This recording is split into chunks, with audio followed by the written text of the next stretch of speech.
আগামী নির্বাচনের সময় নিয়ে স্পষ্ট বার্তা দিলেন এনসিপির আহ্বায়ক নাহিদ ইসলাম। এই যেন কাটা গায়ে নুনের ছিটে।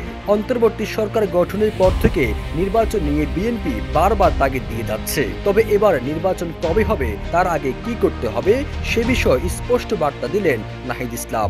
এক ফেসবুক পোস্টে তিনি বলেন, জুলাই ঘোষণাপত্র, জুলাই সনদ, স্থানীয় সরকার নির্বাচন ও গণপরিষদ নির্বাচন। হঠাৎ করে তার এমন পোস্ট নিয়ে নেটিজেনদের মধ্যে দেখা দিয়েছে মিশ্র প্রতিক্রিয়া। নাহিদ ইসলামের এমন পোস্টের পর দলটির আরেক নেতা সার্জিস আলম বলছেন, জাতীয় নির্বাচনের আগে ঢাকা সিটি কর্পোরেশন সহ সকল স্থানীয় নির্বাচন হোক, তাহলে ইশরাক হোসেনের মতো যোগ্য ব্যক্তিরা তুলনামূলক লেভেল প্লেইং ফিল্ডে প্রতিযোগিতা করে গ্রহণযোগ্যতা এবং জনপ্রিয়তার মাপকাঠিতে জনপ্রতিনিধি নির্বাচিত হবে। সামাজিক যোগাযোগ মাধ্যম ফেসবুকে দেওয়া এক পোস্টে সার্জিস বলেন, জাতীয় নির্বাচনের আগে স্থানীয় নির্বাচন হলে গুরুত্বপূর্ণ কিছু বিষয় জনগণ এবং দেশ উপকৃত হবে। বর্তমানে স্থানীয় সরকারের বিভিন্ন পর্যায়ের অফিসগুলোতে জনপ্রতিনিধির অভাবে যে সেবাগুলো বিঘ্নিত হচ্ছে, জনগণ সেই সেবাগুলো আবার পেতে শুরু করবে।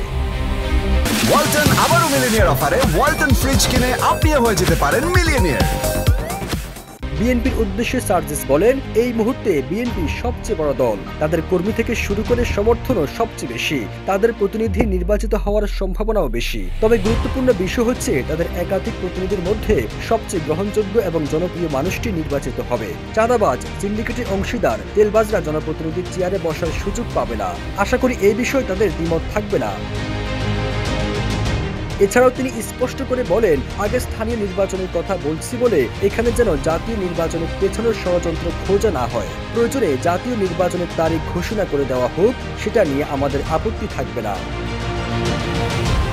এদিকে বিএনপি নেতা সালাউদ্দিন আহমেদ বলেন, নির্বাচিত সংসদের কোনো বিকল্প নেই। আমরা সে কথা বললে অন্তর্বর্তী সরকার খুব নারাজ হয়।